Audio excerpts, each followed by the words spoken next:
अस्सलामुअलैकुम। आज हम लोग FSc part 1 physics chapter number 3 forces and motion KPK board and federal board के स्टूडेंट्स के लिए न्यूटन्स लॉस ऑफ मोशन पढ़ेंगे। ठीक है, फर्स्ट लॉ ऑफ मोशन है, सेकंड लॉ ऑफ मोशन है और थर्ड लॉ ऑफ मोशन है। ठीक है, फर्स्ट लॉ ऑफ मोशन को हम लोग लॉ ऑफ इनर्शिया भी बोलते हैं। इसमें हमें बताया गया है कि जो एक ऑब्जेक्ट है वो रेस्ट पे है, अगर वो रेस्ट की हालत में, लेट्स सपोज ये पेंसिल है, ठीक है, ये हमारे पास रेस्ट की हालत में है।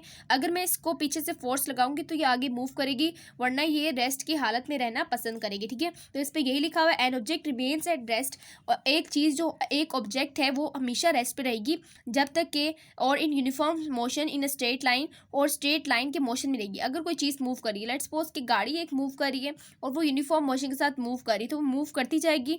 और अगर हम लोग इस पर unless it is compelled to change by an external net force, अगर हम लोग इस पर कोई फोर्स लगाएंगे तो ये अपने उस रूटीन से यानी रेगुलर उस मूवमेंट से इम्बैलेंस हो जाएगी। ठीक है, तो अगर ये मैं पेंसिल कहूँ तो पेंसिल मेरे पास इस तरह रेस्ट पे है, अगर मैं इस पर फोर्स लगाऊँ तो इस पर नेट फोर्स, इस पर बाहर से क्या लग रही है, कंपेल फोर्स लग रही है, और इसका रिजल्टेंट फोर्स क्या हो रहा है, जीरो नहीं हो रहा। ठीक है, अगर यहाँ पे मैं इसको रख दूँ, ऊपर से रिएक्शन फोर्स है, ऊपर से नेट रिएक्शन है, नीचे से डाउनवर्ड वेट है इसका, और ये दोनों आपस में एक दूसरे कैंसिल कर रही हो, रेस्ट पे है। अगर मैं इसको कोई फोर्स लगाऊंगी तो ये मूव करेगी, अदरवाइज ये क्या चाहेगी कि मैं रेस्ट पे ही रहूँ। ठीक है, in other words unless there is a force acting, दूसरे अल्फाज में क्या है कि अगर एक फोर्स एक्ट कर रही हो बॉडी पे तो its velocity will not change, उसकी velocity its velocity, there is a force acting on object, its velocity will not change, उसकी वेलोसिटी चेंज नहीं होगी। If it's initially at rest it will remain at rest, if it is moving it will continue to do with constant velocity.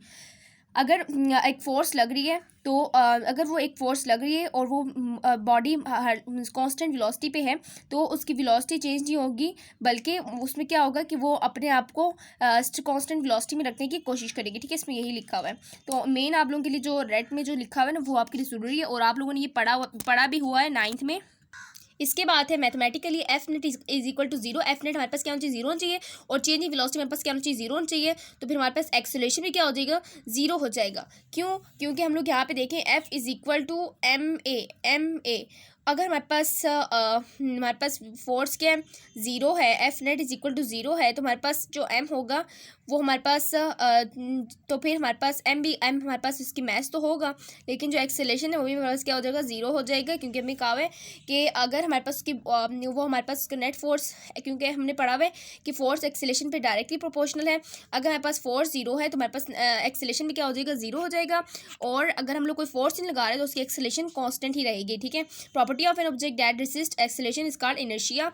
जो acceleration को resist करती है ना उसको हम लोग क्या बोलते हैं, इनर्शिया बोलते हैं। Inertia is natural tendency of an object to remain at rest. Inertia एक नेचुरल टेंडेंसी है किसी भी ऑब्जेक्ट की कि वो रेस्ट पे रहे और in uniform motion with constant velocity.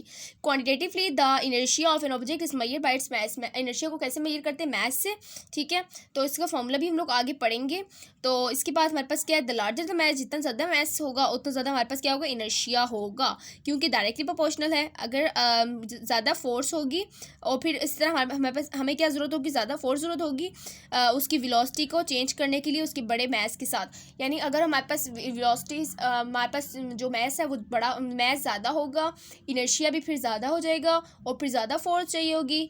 बड़े गाड़ी को लगाने के लिए ज़्यादा फोर्स चाहिए होती है, छोटी गाड़ी को लगाने के लिए कम फोर्स चाहिए होती है। ठीक है, इसको आप लोग ध्यान में रख लें। नेक्स्ट हमारे पास क्या है, second law of motion. Second law of motion में हमें क्या कहा हुआ है, an net force applied on the body produces acceleration in the body is directly proportional to the magnitude of the net force. किसकी डायरेक्टली प्रोपोर्शनल होगी, magnitude of net force की directly proportional होगी। जो हमारे पास फोर्स अप्लाइड हो रही होगी डायरेक्टली प्रोपोर्शनल होगी एक्सेलरेशन की।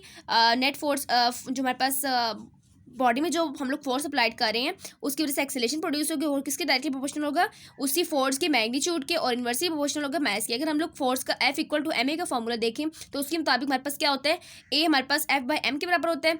और अगर इसको हम लोग डायरेक्टली प्रोपोर्शनल कर दें तो ये हमारे पास क्या हो जाएगा कि यहाँ पर डायरेक्टली प्रोपोर्शनल का साइन हट के के लग जाएगा। ठीक है, since the value of constant of proportionality के इन एस आई यूनिट इज 1, इसकी वैल्यू 1 होती है, तो हम लोग क्या कह सकते हैं, A equal to F by M और F equal to M A. ठीक है स्टूडेंट्स, तो ये भी आप लोगों ने पढ़ा हुआ है, बहुत ही आसान है। उसके बाद थर्ड लॉ ऑफ मोशन क्या है कि हर एक्शन का रिएक्शन होता है। When one object exerts a force on the second object, एक ऑब्जेक्ट जो हमारे पास फोर्स अप्लाई करिए सेकंड ऑब्जेक्ट पे, तो सेकंड ऑब्जेक्ट क्या होगी, वो क्या करेगा, वो भी फर्स्ट ऑब्जेक्ट पे फोर्स अप्लाई करेगी ऑफ सेम मैग्नीट्यूड, उसका मैग्नीट्यूड सेम होगा, लेकिन हमारे पास डायरेक्शन क्या होगी, अपोजिट होगी। लेट्स सपोज के ये हमारे पास बॉल है, ये इस तरफ मूव कर रही है और ये इस तरफ मूव कर, सबसे पहले ये बॉल आई है, मूव करके इसको हिट की है, तो अब ये क्या करेगी, ये भी जाके इसको हिट करेगी और इसके लिए हमारी क्या ज़रूरत होगी, हमें इसके लिए फोर्स भी ज़रूरत होगी। जब ये जाके इसको हिट करेगी तो उसकी भी हमारे पास फोर्स की मैग्नीट्यूड सेम होगी, लेकिन इसकी डायरेक्शन क्या होगी, अपोजिट होगी। ये इस तरफ से, ये लेफ्ट से राइट पे आई है और ये राइट से लेफ्ट पे जाएगी, ठीक है। तो अगर हम लोग यहाँ पे देखें तो यहाँ पे एक एग्जाम्पल गिवन है।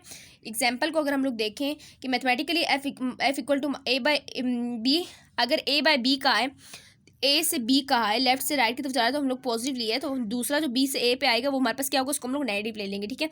यार the negative sign shows that F force F to B to A is opposite, ये हमारे पास क्या ऑपोजिट है, ए टू बी के फोर्स के ऑपोजिट है, ठीक है। वैन हम फुटबॉल इज किक्ड, किसी भी हम फुटबॉल को किक करते हैं तो the force exerts the force A be on the football, जो हमारे पास जो पाँव होगा ना वो किस पे एग्जर्ट करेगी, फोर्स ए बी फोर्स किस पे एग्जर्ट करेगी, फुटबॉल पे ऐड करेगी। तो अगर आप लोग देखें, हम लोग किसी फुटबॉल को किक मारते हैं तो हमारा पाँव भी पीछे जाता है, ठीक है। तो वो क्यों होते हैं, तो जब हम लोग फुटबॉल को जब किक मारते हैं तो हमारे जो हम लोग एक्शन के तौर पर फुटबॉल को मारते हैं, फिर हमारे पास रिएक्शन के तौर पर हमारा जो पाँव है ना वो पीछे की तरफ बैकवर्ड चलता है, ठीक है।